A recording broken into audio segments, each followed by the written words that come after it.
नमस्कार, खबर उत्तराखंड में आप सभी का स्वागत है। मैं हूं आपके साथ गरिमा बाजपेयी। खबरों में आगे बढ़ेंगे उससे पहले एक नजर आज की हेडलाइंस पर डालेंगे। देहरादून में run for Kargil heroes marathon को सीएम धामी ने दिखाई हरी झंडी। शहीदों को किया पुष्प चक्र अर्पित। मंत्री गणेश जोशी भी रहे मौजूद। देहरादून जिला प्रशासन की पहल, महिलाओं को दिया आत्मनिर्भरता का जरिया। हिमालयन भोजनालय पर्यटकों को अब मिलेगा पहाड़ी स्वाद।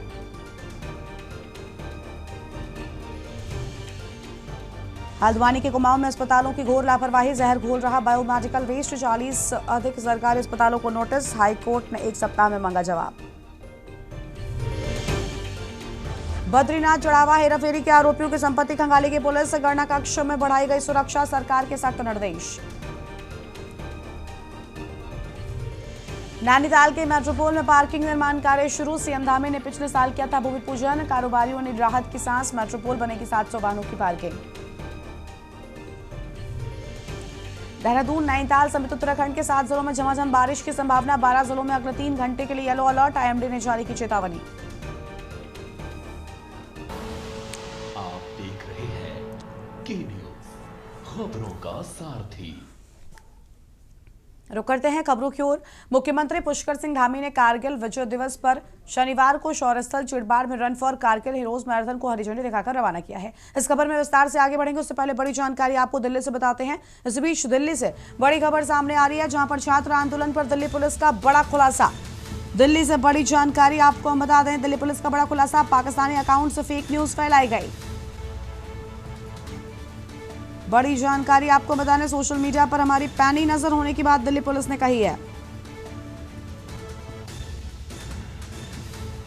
एआई और डीपफेक के जरिए बने वीडियोस फैलाए गए।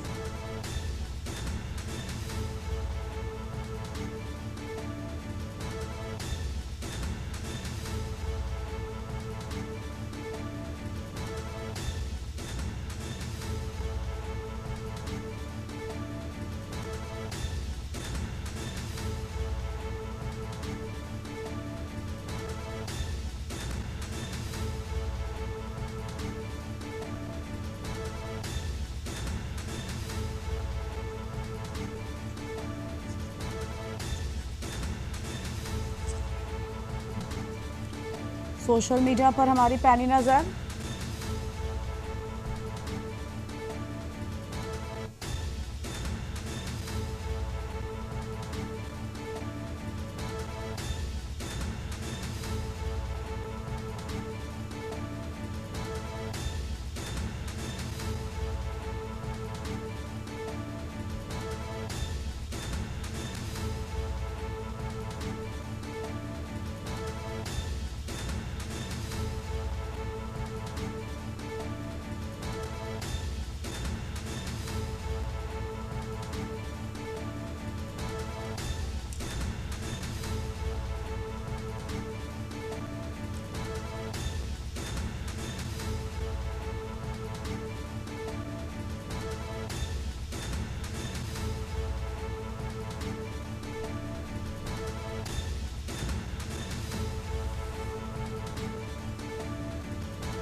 मुख्यमंत्री पुष्कर सिंह धामी ने कारगिल विजय दिवस पर शनिवार को शौर्य स्थल चिड़बाड़ा में run for Kargil heroes marathon को हरी झंडी दिखाकर रवाना किया है। इससे पहले मुख्यमंत्री धामी सहित सैनिक कल्याण मंत्री गणेश जोशी ने शहीदों को पुष्प चक्र अर्पित कर श्रद्धांजलि दी। मौके पर मुख्यमंत्री धामी ने कहा, कारगिल विजय दिवस सेना के अदम्य साहस और राष्ट्रभक्ति का प्रतीक है। 1999 में वीर जवानों ने विषम परिस्थितियों में मातृभूमि की रक्षा कर विश्व को भारतीय सेना का पराक्रम दिखाया। उन्होंने कहा, उत्तराखंड भी वीरों की भूमि है। राज्य सरकार सैनिकों और उनके परिवारों के कल्याण को प्रतिबद्ध है।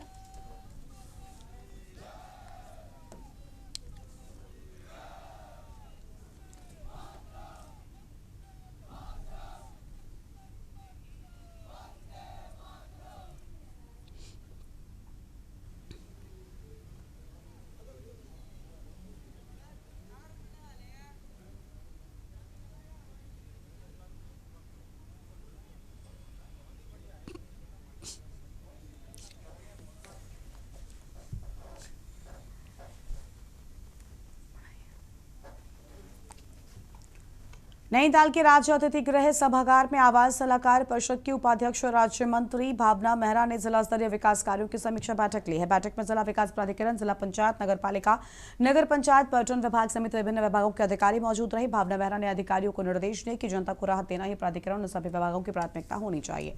उन्होंने कहा कि जनहित के कार्यों में लापरवाही, अनावश्यक देरी किसी भी हाल में स्वीकार नहीं की जाएगी।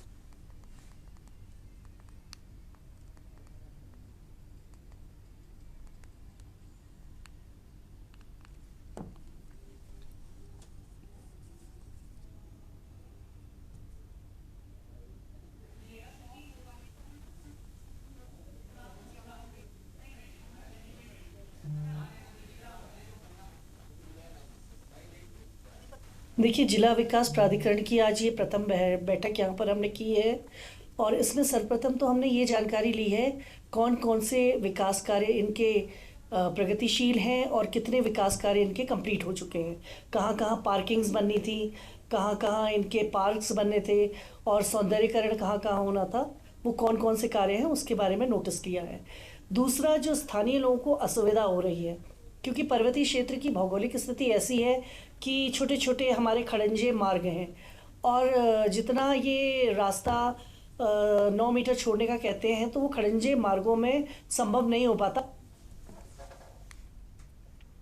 ऊधम सिंह नगर के खटीमा में पुलिस ने चोरी की वारदात का खुलासा करते हुए एक आरोपी को गिरफ्तार किया है। पुलिस ने आरोपी की निशानदेही पर चोरी किए गए सोने के आभूषण भी बरामद किए हैं।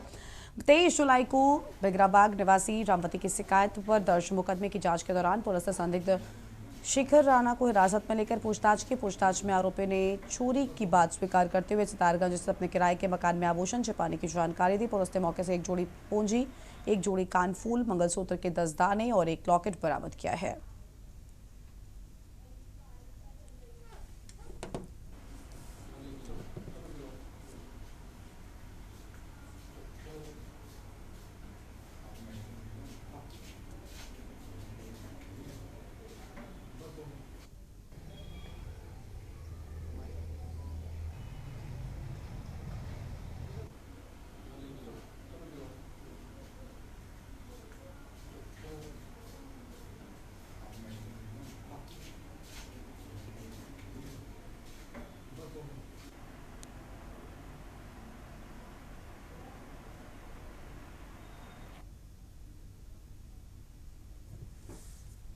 बिगराबाग की रहने वाली है श्रीमती रामवती राणा।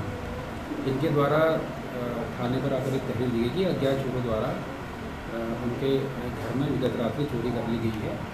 इस सूचना पर तत्काली हमारे एसएसपी महोदय के निर्देशन में टीम गठित की गई, जिसमें जो है हमारे एसपी सिटी साहब और सीओ साहब ने सुपरविजन किया और इसकी विवेचना मेरे द्वारा हल्का प्रभारी क्षेत्र के हल्का प्रभारी भूपेंद्र अंसवाल को दी गई। टीमों ने तत्काल जो है सीसीटीवी फुटेज और जो है खंगाले, उस पर एक जो संदिग्ध उस मकान के आसपास नजर आया घूमता हुआ। नैनीताल जिले में जर्जर और असुरक्षित भवनों को लेकर जिला प्रशासन सख्त हो गया है। जिलाधिकारी ललित मोहन रियाल ने जानकारी देते हुए बताया कि जिले में कई पुराने संरक्षित और अन्य भवन ऐसे हैं जिनका लंबे समय से उचित रखरखाव नहीं किया गया है। ऐसे भवन जर्जर स्थिति में पहुंच चुके हैं और लोगों की सुरक्षा के लिए खतरा बन सकते हैं। डीएम ने बताया कि इस संबंध में नगर आयुक्त को निर्देश दिए गए हैं, सभी जर्जर भवनों की सूची तैयार की जाए।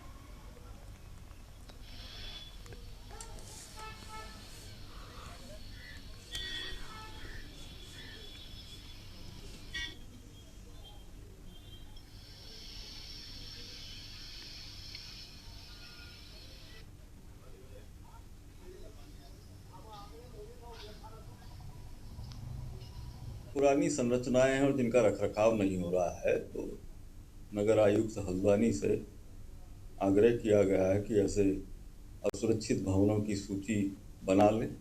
उनके ओनर्स कहीं ट्रेस होते हैं तो ओनर्स से उनके रखरखाव के लिए कहें, अदरवाइज फिर उसमें जो भारतीय नागरिक सुरक्षा संहिता है उसके प्रावधानों के आलोक में कार्रवाई कर दी जाएगी। बीते साल मुख्यमंत्री पुष्कर सिंह धामी के द्वारा नैनीताल में मेट्रोपोल पार्किंग का भूमि पूजन के बाद अब पार्किंग काम शुरू कर दिया गया है। पार्किंग निर्माण शुरू होने से नगर के कारोबारियों ने राहत की सांस ली है। और आपको बता दें कि पिछले साल सीएम धामी ने नवंबर में इस पार्किंग का भूमि पूजन किया था, जिसके बाद अब तक काम शुरू नहीं होने से कारोबारियों में नाराजगी थी। हालांकि अब जिला प्रशासन ने तत्काल संज्ञान लेकर दीवारों को बनाने से लेकर पार्किंग निर्माण का काम भी शुरू कर दिया है।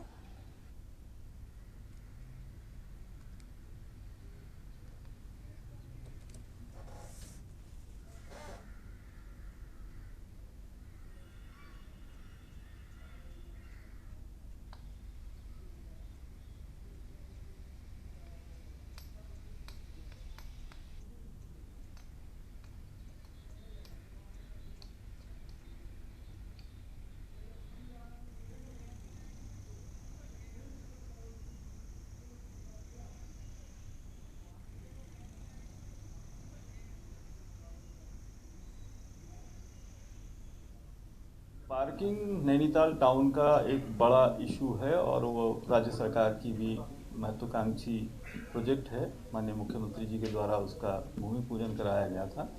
उसकी निविदा में विलम्ब हुआ था वर्किंग एजेंसी के द्वारा। तो सरफेस पार्किंग की सुविधा इस समय डेवलप की जा रही है और उसे समय रहते अगर कर देंगे तो इस वाले सीजन में वो आगंतुकों को, स्थानीय निवासियों को, पर्यटकों को, सैलानियों को उससे बड़ी राहत मिलेगी। कितनी जल्दी काम करने को कहा गया है? उसका अभी उसमें सरफेस पार्किंग का काम शुरू हुआ है तो उसे इस मानसून सीजन में ही कंप्लीट करना है। पेपर लीक मामले को लेकर जारी छात्रों के आंदोलन में हुए भरभर लाठीचार्ज के विरोध में कांग्रेस ने अनोखे अंदाज में हनुमान चालीसा कर विरोध जताकर छात्रों की रक्षा की कामना की है।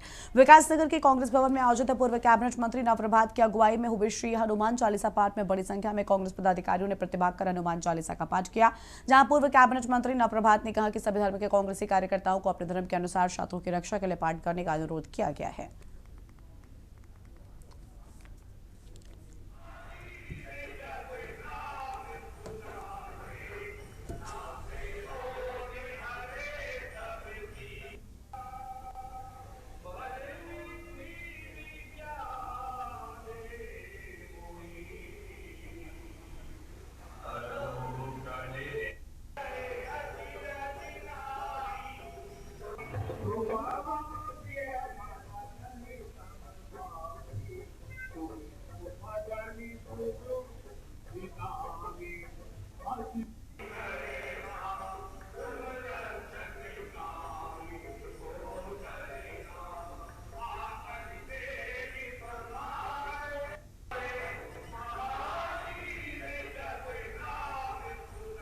देखिए, जब से ये आंदोलन शुरू हुआ है, चाहे वो दिल्ली में हो और चाहे देश के अन्य भागों में, जो पुलिस का व्यवहार है और जो सरकार के निर्देश हैं वो इतने बर्बरतापूर्ण हैं कि लड़कियों तक को, बेटियों तक को वो बख्शने को तैयार नहीं। तो इसीलिए ये आवश्यक है कि हम बच्चों की रक्षा के लिए प्रार्थना करें।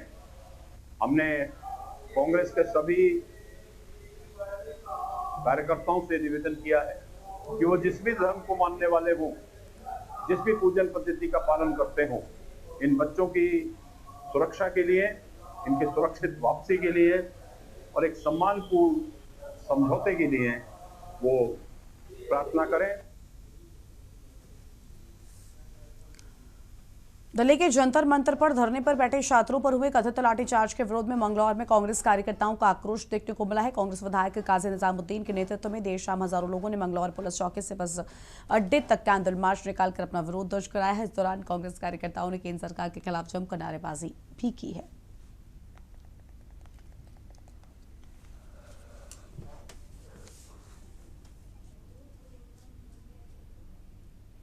पालिका से रोडवेज तक निकाला और यहाँ सभी इसमें छात्र सम्मिलित हुए। हमने यहाँ जो कांग्रेस पार्टी की मांग है देश भर में, ये सबसे पहले धर्मेंद्र प्रधान जी शिक्षा मंत्री के पद से इस्तीफा दें। दूसरे नंबर की मांग है कि लोकसभा में इस पर चर्चा कराएं। शिक्षा प्रणाली को सुचारू करने के लिए, शिक्षा प्रणाली को सुचारू करने के लिए आश्वासन दें और जो छात्रों पर अत्याचार हुआ उस अत्याचार के प्रति गृह मंत्री और प्रधानमंत्री माफी मांगे। और यहाँ पर रुकेंगे एक ब्रेक के लिए। आप देख रहे हैं के न्यूज, खबरों का सारथी। ब्रेक के बाद आप सभी का स्वागत है। सीधा आपको जालौन लेकर चलते हैं, जहां पर मुख्यमंत्री योगी आदित्यनाथ पहुंचे हुए हैं। कई करोड़ की परियोजनाओं का लोकार्पण व शिलान्यास कार्यक्रम करेंगे।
निर्मल जल पर बायोमेडिकल वेस्ट का खतरा मंडराने लगा है। सरकारी अस्पतालों की घोर लापरवाही के कारण पर्वतीय क्षेत्रों की नदियां, जंगलों और गाढ़ गदेरों में बेहद घातक मेडिकल कचरा खुले में फेंका जा रहा है। अस्पतालों की संख्या को लगातार बढ़ रही है, लेकिन कचरे के सही निस्तारण के लिए कोई भी ठोस इंतजाम नहीं है। क्षेत्रीय प्रदूषण नियंत्रण बोर्ड की जांच में बड़ा खुलासा हुआ है।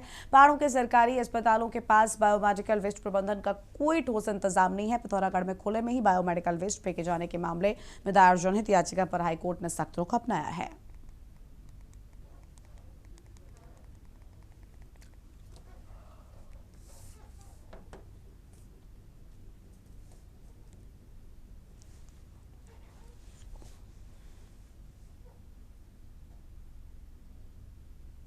बायोमेडिकल वेस्ट में हमारा एक मैटर चल रहा था माननीय उच्च न्यायालय में। उस संबंध में हमने पिथौरागढ़ में इंस्पेक्शन करवाए थे। अब पिथौरागढ़ में इंस्पेक्शन के दौरान पाया गया कि जो वहाँ के जो दो प्रमुख जो सरकारी चिकित्सालय हैं उनके द्वारा जो है बायोमेडिकल वेस्ट का निस्तारण और रखरखाव उचित प्रकार से नहीं किया जा रहा है। तो उस संबंध में हमने अपनी इंस्पेक्शन रिपोर्ट अपने बोर्ड मुख्यालय को प्रेषित कर दी गई है। जो भी उसमें पर्यावरणीय क्षतिपूर्ति लगनी है वो वहीं पर बोर्ड मुख्यालय स्तर से ही इसमें लगाई जाएगी। उसके अतिरिक्त हमने जो नैनीताल जिले में जितने CSC PSC हैं उनमें से कुछ 35-40 का हमने इंस्पेक्शन किया गया था, जिसमें उनके डीप बैरल जो स्थापित किए जा रहे हैं वो उचित प्रकार से कार्य किए जा रहे हैं कि नहीं जा रहे हैं, उसके लिए हमने इंस्पेक्शन किया था। तो पाया गया कि अधिकांश जो PSC और CSC द्वारा जो है उचित प्रकार से जो है डीप बैरल का में बायोमेडिकल वेस्ट का निस्तारण नहीं किया जा रहा है। तो उस संबंध में उनको भी एक पृथक रूप से नोटिस अपने स्तर से मैंने जारी किए गए हैं। आयकर विभाग देहरादून द्वारा 167वें आयकर दिवस के अवसर पर सांस्कृतिक कार्यक्रम का आयोजन किया गया। कार्यक्रम ONGC के institute of drilling and well engineering स्थित technical interaction center Kolagarh road Dehradun में आयोजित हुआ। इस मौके पर उत्तर प्रदेश एवं उत्तराखंड क्षेत्र कानपुर के प्रधान मुख्य आयकर आयुक्त अपर्णा करन मुख्य अतिथि के रूप में शामिल हुई। कार्यक्रम का शुभारंभ दीप प्रज्वलन के साथ किया गया। समारोह में आयकर विभाग के अधिकारी, कर्मचारी और विभिन्न गणमान्य अतिथि भी मौजूद रहे हैं।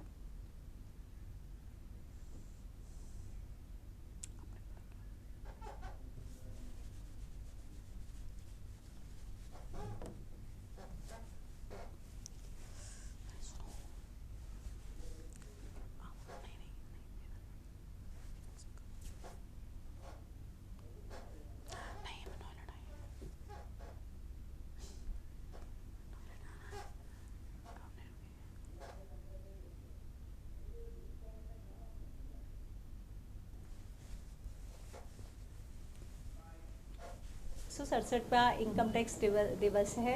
1860 में इनकम टैक्स लागू हुआ था। जेम्स विल्सन ने इसको शुरुआत की थी और ये 1857 के रिवोल्ट के बाद इंडिया में इनकम टैक्स लगाया गया था। पर आज विभाग में बहुत परिवर्तन आया है। हम लोग टैक्स इन्फोर्समेंट डिपार्टमेंट की जगह टैक्स फैसिलिटेटर डिपार्टमेंट बन गए हैं और हम लोग कोशिश करते हैं कि हम एसएससी की ग्रीवियंसेस को वॉलेंट्री कंप्लायंस प्रोत्साहित करें और ग्रीवेंसेस को जितना शीघ्र डिस्पोजल कर सकते हैं वो कर सकें, ताकि ईज़ ऑफ डूइंग बिजनेस को बढ़ावा मिले। और इन सभी ऐतिहासिक वर्षों में विभाग की बहुत गौरवशाली यात्रा रही। इस बुलेटिन में इतना ही। देखते रहिए कि न्यूज़ इंडिया। नमस्कार।